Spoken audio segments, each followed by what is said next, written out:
അനുഗ്രഹിക്കപ്പെട്ട നല്ല സമയത്തിനായി ഞാൻ ദൈവത്തെ സ്തുതിക്കുന്നു, സ്തോത്രം ചെയ്യുന്നു.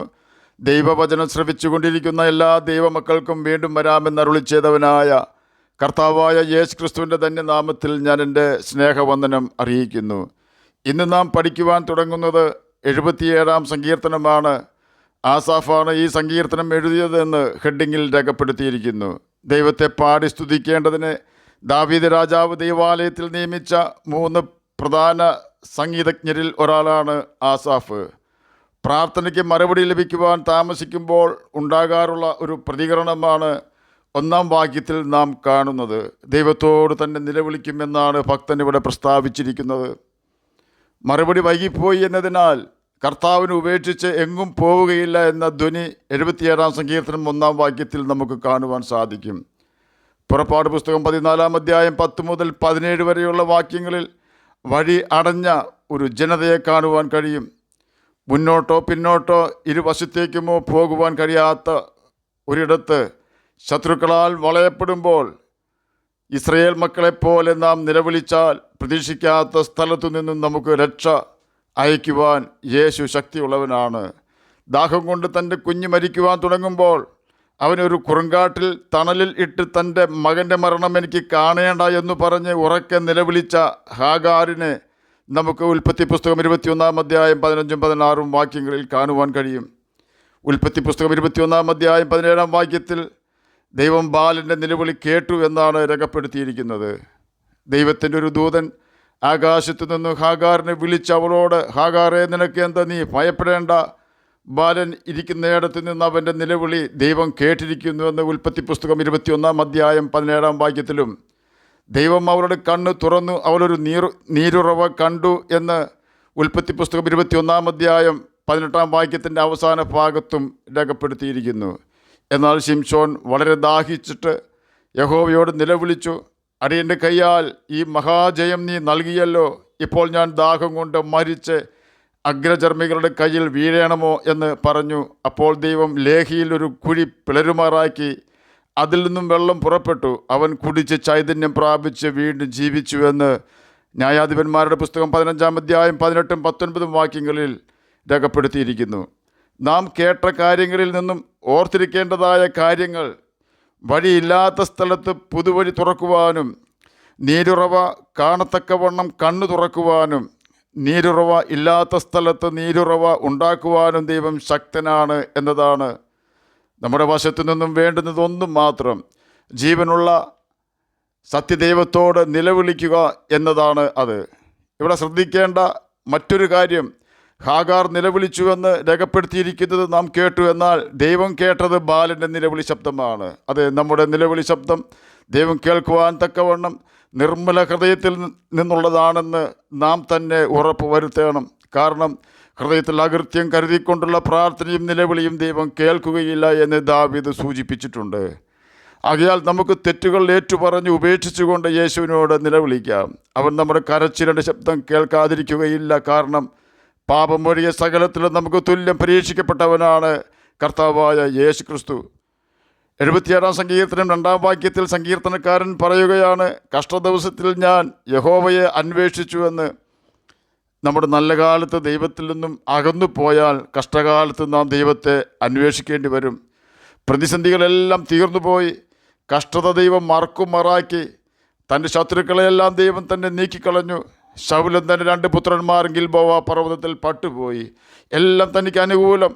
ദൈവം തൻ്റെ സിംഹാസനം ഉറപ്പിച്ചുവെന്ന് ദാവീദിനും മനസ്സിലായി. അപ്പോൾ അവൻ്റെ കണ്ണുകൾ അബദ്ധസഞ്ചാരം നടത്തി. അവൻ്റെ കണ്ണുകളെ തൻ്റെ ഹൃദയം പിന്തുടർന്നു. ഒരു കൊലപാതകവും ഒരു വ്യഭിചാരവും ഉടനെ നടന്നു. 10 മാസം വേണം ഉദരത്തിലുള്ള കുഞ്ഞ് വളർച്ച പ്രാപിക്കുവാൻ. അത് പ്രസവിച്ചു കഴിഞ്ഞ് എത്ര ദിവസം കഴിഞ്ഞാണ് ദാവീദിന് ന്യായവിധിയുടെ ദൂതുമായി ദൈവം നാഥാൻ പ്രവാചകനെ അയച്ചത് എന്നതിന് ബൈബിൾ സൈലൻ്റാണ്. കുറഞ്ഞതൊരു വർഷമെങ്കിലും ദാവീദ് ദൈവവുമായി ബന്ധമില്ലാതെ ജീവിച്ചുവെന്ന് ചിന്തിച്ചാൽ തെറ്റില്ല. കാരണം ദാവീദിൻ്റെ നല്ല കാലമായപ്പോൾ തൻ്റെ ഭാഷയിൽ പറഞ്ഞാൽ താൻ ഒരു നാളും കുലുങ്ങിപ്പോവുകയില്ല എന്ന് ചിന്തിച്ചു. ഉണങ്ങി വരണ്ട മരുഭൂമിയിൽ പോലും ജീവനുള്ള ദൈവത്തിനായി തന്നെ ദാഹിച്ചിരുന്ന ദാവീദ് കൊട്ടാരത്തിൽ സ്ഥിരതാമസമാക്കിയപ്പോൾ ദൈവത്തെ ഓർക്കാത്ത ഏകദേശം 12 മാസം ഓർക്കുക, ദൈവം നമ്മുടെ കഷ്ടതയും വേദനകളും നിരാശയും മാറ്റിത്തരും നിശ്ചയം. എന്നാൽ നാം സന്തോഷം അനുഭവിക്കുന്ന വേളകളിൽ, സമാധാനത്തോടെ രോഗം മാറി ആശ്വസിക്കുന്ന സമയങ്ങളിൽ നമ്മുടെ മുഖ്യ സന്തോഷത്തിൽ യേശുവിനെ പങ്കെടുപ്പിക്കാറുണ്ടോ? കഷ്ടകാലത്ത് നമ്മെ സഹായിക്കുന്നവനാണ് നമ്മുടെ യഥാർത്ഥ സ്നേഹിതൻ എന്ന് നാം പറയാറുണ്ട്. നമ്മുടെ കഷ്ടകാലത്ത് ആരെങ്കിലും നമ്മെ സഹായിച്ചിട്ടുണ്ടെങ്കിൽ യേശു അവരെ അയച്ചതുകൊണ്ടാണ് അവർ നമ്മെ സഹായിക്കുന്നത് എന്ന് നാം ഓർക്കണം. മരണത്തിൽ നിന്നും നമ്മെ രക്ഷിക്കുന്നവനും രോഗക്കിടക്ക മാറ്റിവരിക്കുന്നവനും ലോകവൈദ്യന്മാർ കൈവിട്ടുകൊണ്ട് മെഡിക്കൽ സയൻസിന് ഇനി ഒന്നും ചെയ്യുവാൻ കഴിയുകയില്ല, അതുകൊണ്ട് ആരെയെങ്കിലും അറിയിക്കുവാനുണ്ടെങ്കിൽ അറിയിച്ചു കൊള്ളുക എന്ന് വൈദ്യന്മാർ പറയുകയും ചെയ്യുന്ന സമയത്ത്, ഞാൻ നിന്നെ സൗഖ്യമാക്കുന്ന യഹോവയാകുന്നു, ഞാൻ നിന്നെ സൗഖ്യമാക്കുമെന്ന് പറയുന്ന നമ്മുടെ വീണ്ടെടുപ്പുകാരനായ യേശുവുണ്ടല്ലോ, അവനെ നാം ഒരിക്കലും മറക്കാതിരിക്കുക. അവൻ നമ്മെ ചുമക്കും. അതുകൊണ്ടാണ് കർത്താവ് പറഞ്ഞത്, ഞാൻ നിന്നെ നരയ്ക്കുവോളം ചുമക്കാമെന്ന്. ഞാനത് ഒന്നുകൂടി ഉറപ്പിച്ച് പറയാം, നരയ്ക്കുവോളമല്ല, നരച്ചാലും ചുമക്കാമെന്നാണ് കർത്താവ് നമ്മോട് പറയുന്നത്. അതിനുവേണ്ടി നാം ചെയ്യേണ്ടത് നമ്മുടെ സന്തോഷങ്ങളിൽ ദൈവത്തിന് പ്രാധാന്യം കൊടുക്കുക എന്നതാണ്. നമ്മുടെ സന്തോഷങ്ങളിലെല്ലാം ദൈവത്തിനും സന്തോഷിക്കുവാൻ അവസരം കൊടുക്കുക എന്നതാണ്. യഹോവെങ്കിൽ സന്തോഷമായിരിക്കട്ടെ നമ്മുടെ മുഖ്യ സന്തോഷവും ബലവും. എൻ്റെ വെള്ളം ആശ്വാസം നിരസിച്ചുവെന്ന് 77-ാം സങ്കീർത്തനം 2-ാം വാക്യത്തിൻ്റെ അവസാന ഭാഗത്തും, എൻ്റെ ആത്മാവ് വിഷാദിക്കുന്നുവെന്ന് 77-ാം സങ്കീർത്തനം 3-ാം വാക്യത്തിൻ്റെ അവസാന ഭാഗത്തും രേഖപ്പെടുത്തിയിരിക്കുന്നു. ഹൃദയത്തിൽ സമാധാനമില്ലാത്ത അവസ്ഥയിലും ഹൃദയത്തിൽ വിഷാദമുള്ള സമയങ്ങളിലും നാം ഇരുന്ന് അധികം ചിന്തിക്കരുത്. കാരണം നാം ചിന്തിച്ചു കൊണ്ടിരുന്നാൽ സങ്കീർത്തനക്കാരൻ പറഞ്ഞ വാക്കുകൾ നാമും പറയേണ്ടി വരും.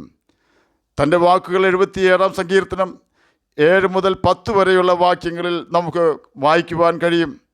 കർത്താവ് തന്നെ തള്ളിക്കളഞ്ഞു. ദൈവം ഇനി ഒരിക്കലും തനിക്ക് അനുകൂലമാവുകയില്ല. ദൈവത്തിൻ്റെ ദയ തന്നെ വിട്ടുപോയി. അവൻ്റെ വാഗ്ദാനം ഇനി ലഭിക്കുകയില്ല. ദൈവം കൃപ കാണിപ്പാൻ മറന്നുപോയി. ദൈവം തൻ്റെ കോപത്തിൽ തൻ്റെ കരുണ അടച്ചു കളഞ്ഞു. ഇതെല്ലാമാണ് ആസാഫ് വിഷാദമുള്ള ഹൃദയത്തിൽ ചിന്തിച്ചപ്പോൾ ലഭിച്ച കാര്യങ്ങൾ. തീർന്നില്ല. ആസാഫ് എല്ലാറ്റിനും ഒടുവിൽ സ്ഥാപിച്ചത് ഇപ്രകാരമായിരുന്നു: അത്യുന്നതൻ്റെ വലം കൈ വരുത്തിയ കഷ്ടതയാണ് തനിക്ക് നേരിട്ടിരിക്കുന്നത് എന്ന്. ഓർക്കുക, യഹോവ ആസാഫിൻ്റെ വലം കൈക്ക് പിടിച്ചിരിക്കുമ്പോഴാണ് താൻ ഈ വിധം കാര്യങ്ങൾ ചിന്തിക്കുന്നത്. എന്നാൽ 11-ാം വാക്യത്തിലേക്ക് കടന്നപ്പോൾ ആസാഫിൻ്റെ ഓർമ്മ തിരിച്ചു കിട്ടിയെന്ന് പറയുന്നതിൽ തെറ്റില്ല. താൻ പറയുകയാണ്, നിൻ്റെ പണ്ടത്തെ അത്ഭുതങ്ങളെ ഞാൻ ഓർക്കുമെന്ന്. അതെ, കർത്താവിന് നമ്മോടും പറയുവാനുള്ളത് അതുതന്നെയാണ്. എൻ മനമേ യഹോവയെ വാഴ്ത്തുക, എൻ്റെ സർവാന്തരംഗവുമേ അവൻ്റെ വിശുദ്ധ നാമത്തെ വാഴ്ത്തുക. എൻ മനമേ യഹോവയെ വാഴ്ത്തുക, അവൻ്റെ ഉപകാരങ്ങളൊന്നും മറക്കരുതെന്നാണ് കർത്താവ് നമ്മോട് പറയുന്നത്. കഴിഞ്ഞ കാലത്ത് നമ്മുടെ ജീവിതത്തിൽ ദൈവം ചെയ്തു തന്ന ഏതെങ്കിലും ഒരു അത്ഭുതം നാം ഓർത്താൽ നമ്മുടെ നിരാശ ഒളിക്കുകയും ഹൃദയം സന്തോഷവും സമാധാനമുള്ളതായി തീരുകയും ചെയ്യും. നമ്മേക്കാൾ ആരോഗ്യവും സമ്പത്തുമുള്ളവരും നമ്മേക്കാൾ പ്രായം കുറഞ്ഞവരുമായ എത്രയോ പേർ ഈ ഭൂമിയിൽ നിന്നും മാറ്റപ്പെട്ടു. നമ്മേക്കാൾ പ്രതിസന്ധിയിലായിരിക്കുന്ന എത്രയോ വ്യക്തികൾ നമുക്ക് ചുറ്റും ജീവിക്കുന്നു. നമ്മെ ജയോത്സവമായി നടത്തുന്ന നമ്മുടെ കർത്താവായ യേശു ക്രിസ്തുവിനെ ഒന്ന് സ്തുതിക്കാമെങ്കിൽ അവൻ നമ്മുടെ ഹൃദയത്തിൽ അവൻ നമ്മുടെ ഹൃദയത്തിൽ പ്രവർത്തിക്കുവാൻ തുടങ്ങുകയും നമ്മുടെ മനസ്സിനെ ഇടിക്കുവാൻ ഹൃദയവാതിലിൽ പതിയിരിക്കുന്ന ദുരാത്മാവ് പറന്നു പോവുകയും ചെയ്യുമ്പോൾ നിരാശയും വിഷാദവും അവനോടൊപ്പം പറന്നകലുകയും ദൈവിക സമാധാനത്താൽ നാം നിറയപ്പെടുകയും ചെയ്യും. കാര്യങ്ങൾ ഇങ്ങനെയൊക്കെ ആണെങ്കിലും ആസാഫ് ഇങ്ങനെയെല്ലാം പറഞ്ഞെങ്കിലും ഒടുവിൽ താൻ ചില തീരുമാനങ്ങളിൽ എത്തിച്ചേർന്നു. ആവശ്യമില്ലാത്ത വ്യസനവും നിരാശയും ഹൃദയത്തിൽ വെച്ച് സൂക്ഷിച്ചുകൊണ്ട് ദൈവമാണ് പ്രശ്നങ്ങൾ ജീവിതത്തിൽ വരുത്തുന്നത് എന്ന് പറയാതെ യഹോവയുടെ പ്രവൃത്തികളെ ഞാനിനി വർണ്ണിക്കും എന്ന തീരുമാനം താൻ എടുത്തു. ദൈവം തൻ്റെ ജീവിതത്തിലും ഇസ്രായേൽ മക്കളുടെ ജീവിതത്തിലും ചെയ്ത അത്ഭുതങ്ങളെ ഓർക്കുവാൻ താൻ തീരുമാനിച്ചു. ദൈവത്തിൻ്റെ ചെറുതും വലുതുമായ സകല പ്രവൃത്തികളെയും വർണ്ണിക്കുവാൻ താൻ തീരുമാനിച്ചു. ദൈവത്തിൻ്റെ ക്രിയകളെക്കുറിച്ച് ചിന്തിക്കുവാൻ താൻ തീരുമാനിച്ചു. 76-ാം സങ്കീർത്തനം 11-12 വാക്യങ്ങളിലാണ് ആസാഫിൻ്റെ തീരുമാനങ്ങൾ രേഖപ്പെടുത്തിയിരിക്കുന്നത്. എന്നെ കേൾക്കുന്ന പ്രിയ ദൈവമകനെ, ദൈവമകളെ, നമുക്കും അപ്രകാരം നല്ല തീരുമാനങ്ങൾ എടുക്കാം. ഒടുവിൽ ആസാഫ് പറയുകയാണ് 77-ാം സങ്കീർത്തനം 13-ാം വാക്യത്തിൽ കൂടി, ദൈവമേ, നിൻ്റെ വഴി വിശുദ്ധമാകുന്നു. നമ്മുടെ ദൈവത്തെ പോലെ വലിയ ദൈവം വേറെ ആരുള്ളൂ? ആകയാൽ നമുക്കും വലിയവനായ ദൈവത്തെ മഹത്വപ്പെടുത്താം. നമ്മെ താങ്ങുന്ന നമ്മെ കരുതുന്ന, നമ്മെ ആശ്വസിപ്പിക്കുന്ന നല്ല കർത്താവിൻ്റെ കൽപ്പനകൾ അനുസരിച്ചുകൊണ്ട് നമുക്ക് ദൈവത്തെ സ്നേഹിക്കാം, നിത്യജീവൻ അവകാശികളായി തീരുകയും ചെയ്യാം. അതിന് കർത്താവ് നമ്മെ സഹായിക്കട്ടെ എന്ന് പ്രാർത്ഥിച്ചുകൊണ്ട് ഞാൻ എൻ്റെ വാക്കുകളിൽ നിന്നും വിരമിക്കുന്നു. നമുക്ക് പ്രാർത്ഥിക്കാം. ഞങ്ങളെ സ്നേഹിക്കുന്ന സ്വർഗീയ പിതാവേ, നല്ല വചനത്തിനായി അങ്ങയെ സ്തുതിക്കുന്നു, സ്തോത്രം ചെയ്യുന്നു. എന്നെ കേൾക്കുന്ന ഏതെങ്കിലും പ്രിയപ്പെട്ടവർ സമാധാനമില്ലാതെ ആയിരിക്കുന്നെങ്കിൽ അങ്ങ് അവർക്ക് സമാധാനം നൽകി കൊടുക്കണമേ. രോഗത്താൽ ഭാരപ്പെടുന്നവർക്ക് രോഗസൗഖ്യം കൊടുക്കണമേ. കുഞ്ഞുങ്ങൾക്ക് പഠിക്കുവാനുള്ള ബുദ്ധിയും ജ്ഞാനവും ഓർമ്മശക്തിയും കൊടുക്കണമേ. പ്രാർത്ഥന കേട്ടതിനായി സ്തോത്രം. യേശുവിൻ്റെ നാമത്തിൽ തന്നെ ആമേൻ. കർത്താവ് എല്ലാവരെയും അനുഗ്രഹിക്കട്ടെ. സ്തോത്രം.